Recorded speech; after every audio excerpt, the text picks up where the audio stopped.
Okay, so starting with vectors.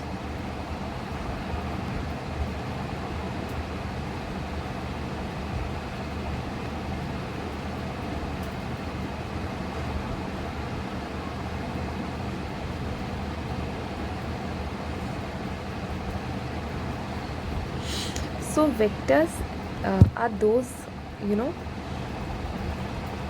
quantity जिसके पास magnitude भी होगा और डायरेक्शन भी होगा. So if we are talking about vectors, then vectors have both magnitude as well as direction. So अब हम vectors को represent कैसे करेंगे? How we will represent a vector?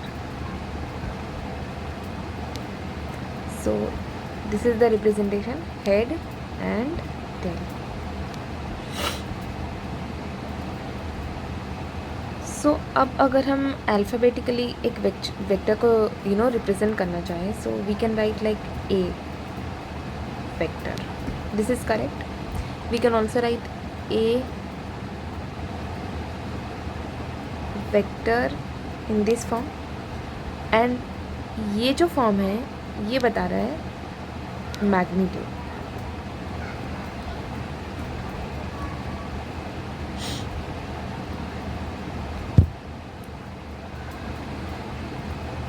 तो इस तरह से हम लोग वेक्टर को रिप्रेजेंट कर सकते हैं. अब क्या है कि बहुत सारे वेक्टर्स हो सकते हैं, लाइक वेक्टर्स के भी टाइप्स हो सकते हैं, तो वो हम देखेंगे. उससे पहले we need to no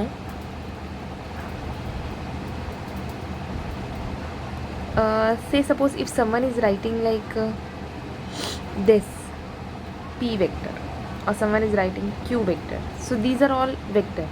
But if someone is writing mod of p vector, that means it is magnitude of p vector.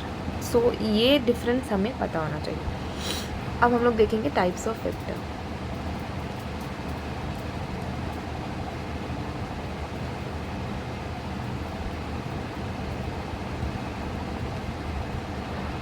So we have null vector.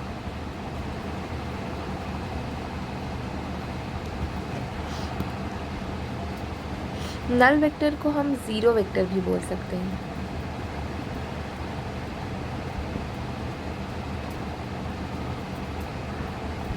ऐसा इसलिए बोल रहे हैं क्योंकि ऐसे वेक्टर का कोई मैग्नीट्यूड नहीं होता, मैग्नीट्यूड ज़ीरो,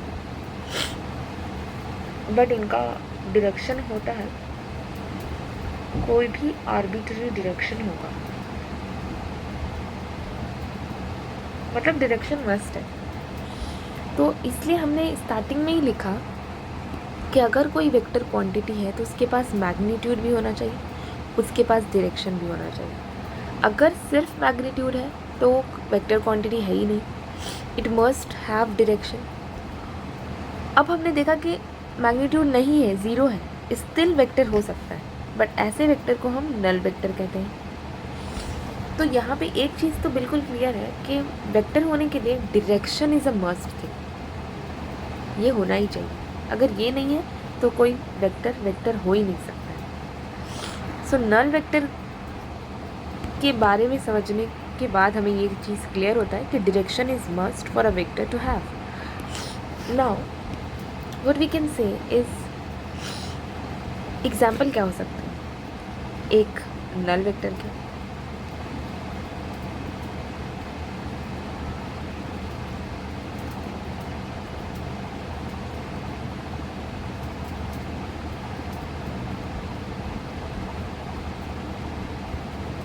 तो ये मैंने लिखा velocity of particle at rest. तो अब कुछ लोगों को यहाँ पे कन्फ्यूजन हो सकता है कि रेस्ट में वेलोसिटी, तो अगर कोई ऑब्जेक्ट रेस्ट में है तो वो उसका तो स्पीड ज़ीरो है.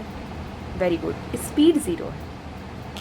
I can write speed is zero, but अब वो जिस तरफ भी मूव करेगा वो उसका डायरेक्शन होगा. सो direction is not zero, direction is not zero. Direction कुछ ना कुछ है, डायरेक्शन को ज़ीरो नहीं बोल सकते.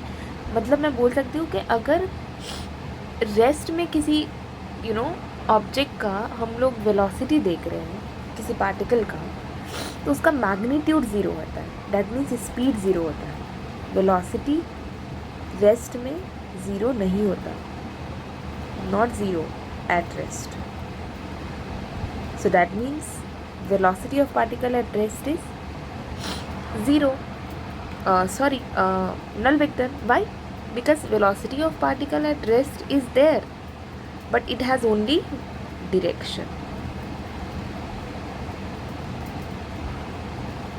So और भी examples हो सकते हैं, अभी हम लोग थोड़ा ये समझते हैं, then we'll move on further to another type of vector जो कि बहुत important है, unit vector.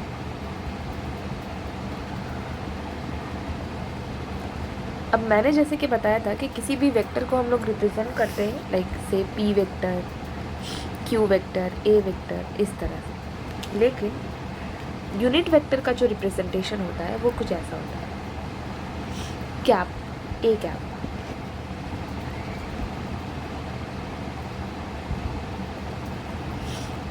अब यूनिट वेक्टर को यूनिट इसलिए बोल रहे हैं क्योंकि इसका जो मैग्नीट्यूड होता है वो 1 होगा, magnitude is 1।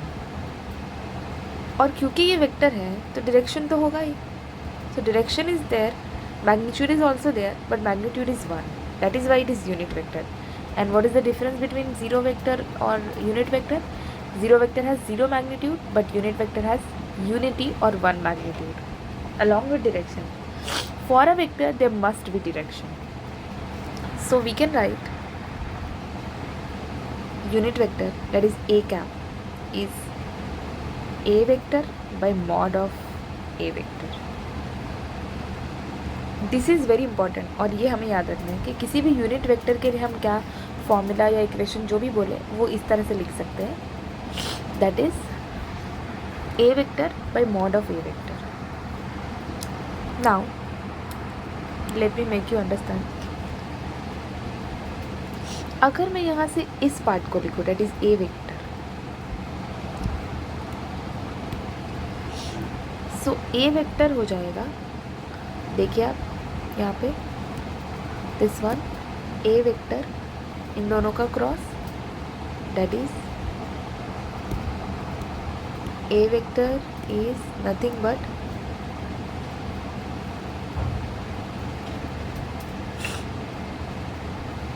Mod of A vector into A cap.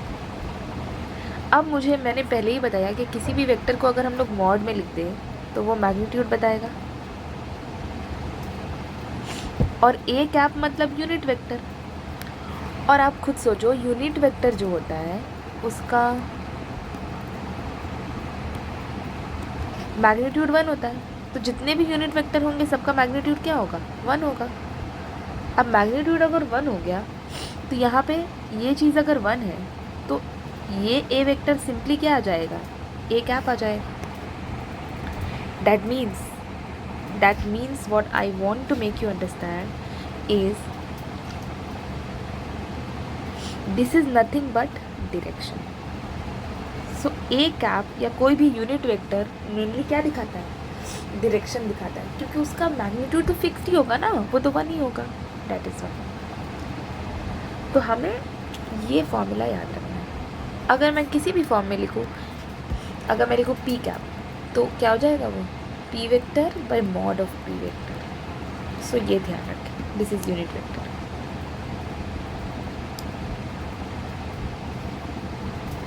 सो हमने देखा कि वेक्टर क्या होता है, नल वेक्टर क्या है, यूनिट वेक्टर क्या है। नाउ अब हम देखेंगे किसी भी एक पोजीशन वेक्टर को हम लोग कैसे रिप्रेजेंट करते हैं।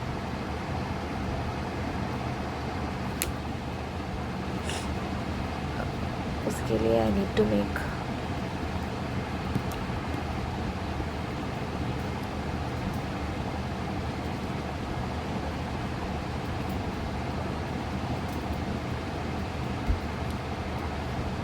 this is x axis, y axis and z axis.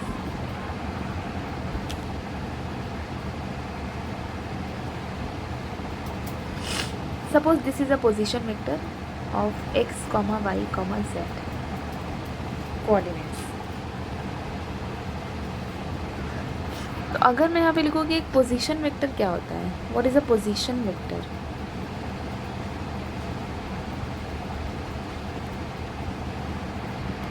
Then look, position vector is vector which represent position at point. So position vectors are those vectors which represent position at point. जैसे अगर मैं बताऊँ यहाँ पे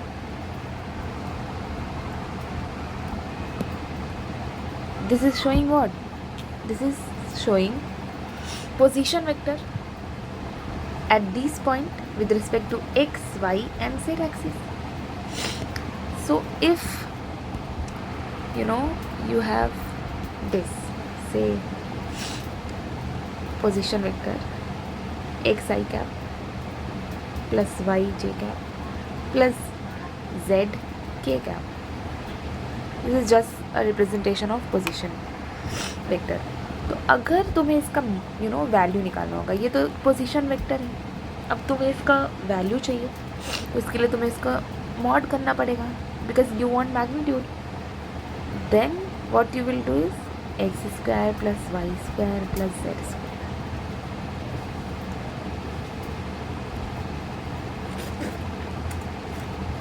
ये क्या हो जाएगा? ये हो जाएगा वैल्यू और magnitude of that position vector. This is very important, हमें निकालने के लिए आ सकता है ये हमेशा, so we must remember this. So अब जो भी थ्योरी हमने पढ़ा है उसके बेसिस पे हम कुछ क्वेश्चन सॉल्व करेंगे, तो हमें काफ़ी टॉपिक्स पे कमांड मिलेगा और वो काफ़ी स्ट्रेंथन हो जाएगा. So let us start. First question, a vector x i cap plus y j cap plus z k cap.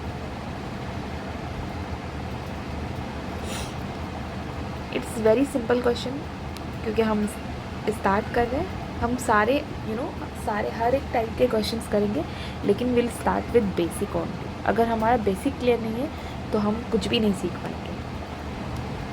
So unit vector इसके लिए हमें निकालने के लिए बोल रहा है. सो इसका यूनिट वेक्टर कैसे निकालेंगे? मैंने अभी क्या बताया, कुछ भी दिया हुआ है तो मैं यूनिट वेक्टर निकालने के लिए बोल रहा है. तो यूनिट वेक्टर का जो फॉर्मूला होता है वो लिखो ना, vector by mod of vector. Simple, ख़त्म. जिन लोगों को समझ में नहीं आ रहा है मैं एक बार दिखा रही हूँ. ये फॉर्मूला हमने ऑलरेडी पढ़ा है यूनिट वेक्टर का, vector by mod of vector. So कोई भी यूनिट वेक्टर दिया हुआ रहेगा, we will do what, vector by mod of vector. So यहाँ पे हमें यूनिट वेक्टर निकालने के लिए बोल रहे हैं. सो यहाँ पे क्या दिया हुआ है हमें, a vector is x i cap plus y j cap plus z k cap. लिख दिया हमने बाय इसका मॉड. और इसका मॉड क्या होता है अभी मैंने बताया था, किसी भी वेक्टर का कोऑर्डिनेट्स दिया हुआ है एंड आपको उसका मॉड निकालना है. So this is how you will do. So this is x square plus Y square plus Z square and this is your answer. Very easy. Let's move on to the next question.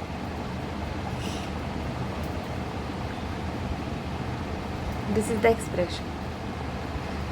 The expression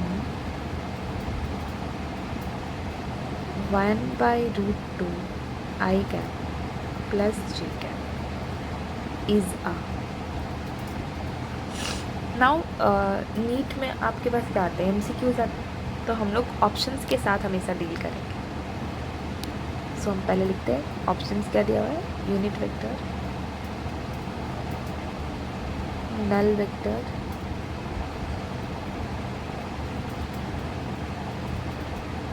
vector of magnitude √2 scalar. So हम इसको यहाँ पे solve कर सकते हैं. सी expression जो है वो आपके पास कुछ ऐसा है.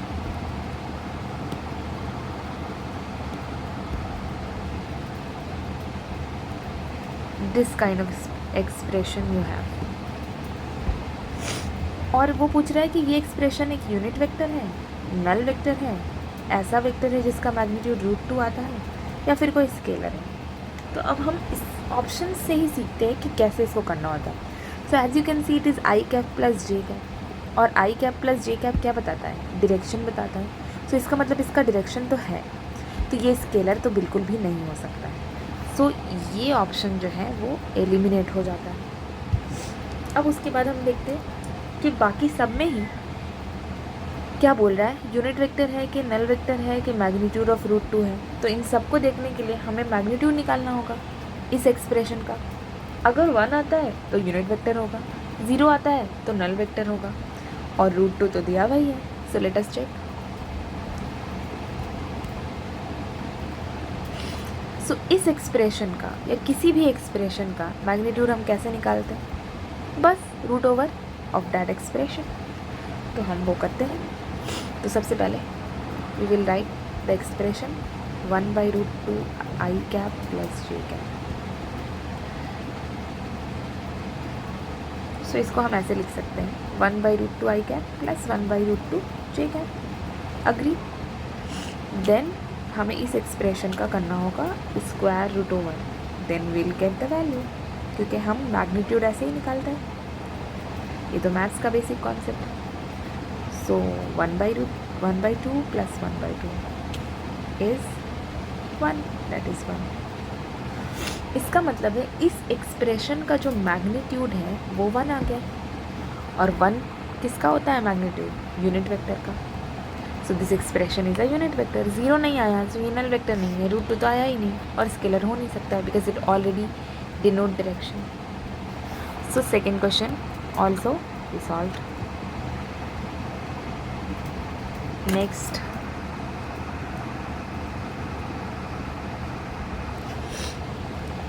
question is you have a unit vector x I cap plus 0.5 j cap plus 0.25 k cap. Find the value of x. Find the value of x. Now see, मैंने क्यों बोला कि ये यूनिट वेक्टर है? बिकॉज ये A cap लिखा है, और एक कैप क्या होगा? यूनिट वेक्टर ही होगा। और किसी भी यूनिट वेक्टर का मैग्नीट्यूड कितना होता है? 1 होता है। तो जो भी इसका मैग्नीट्यूड होगा वो 1 के बराबर होगा। तो अगर मैं इसके मैग्नीट्यूड को जो ऐसे लिखते हैं x का स्क्वायर 0.5 का स्क्वायर, तीनों कोऑर्डिनेट जो भी दिए हुए हैं उसके वैल्यूज़ को हम स्क्वायर करते हैं एंड रूट करते हैं, और ये क्योंकि यूनिट वेक्टर है क्वेश्चन में बोल दिया तो ये 1 के बराबर हो जाएगा। Now will solve this.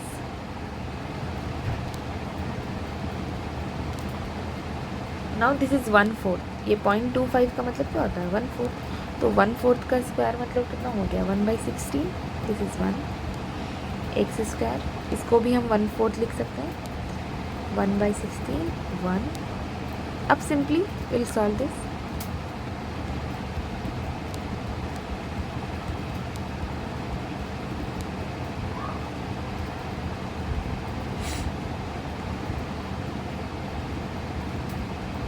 That means x square is 11/16, that is x is plus minus √over 11/4 answer.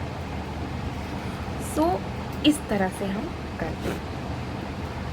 So you can सी कि हमने वेक्टर के, मैं एक बार थोड़ा सा रिव्यू देती हूँ क्या क्या सीखा आज हमने वेक्टर का।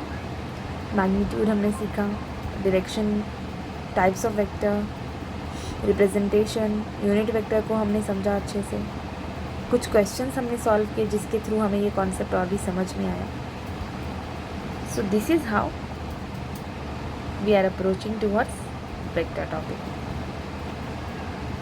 सो this is the first part of the vector. Will continue with other topics of vector in the next lecture. Thank you.